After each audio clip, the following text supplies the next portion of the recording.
ស្រមអល់អ្នកណានៅមាត់បងអួចចោលនួតឬមួយជាវ័យរៀងដូចជាស្រីក្លិនដូចជាតា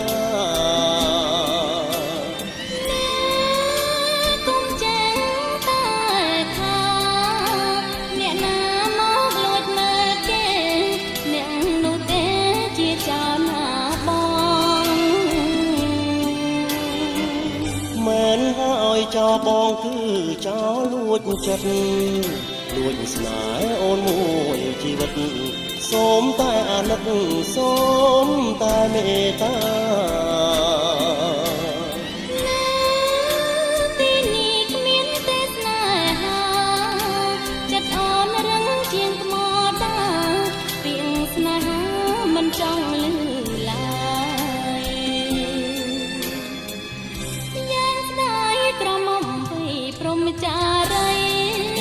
តារីកឲ្យរយធ្វើអ្វីព្រមរូបស្ត្រីមានប្តីមានទុក្ខម្យ៉ា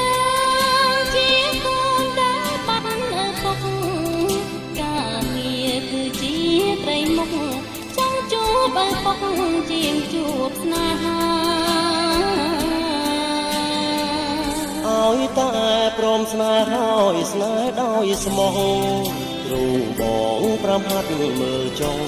បងពិតជាប្រុសសណ្ដោងភាំងរីបងជួយអូនលុកចាប់ការងា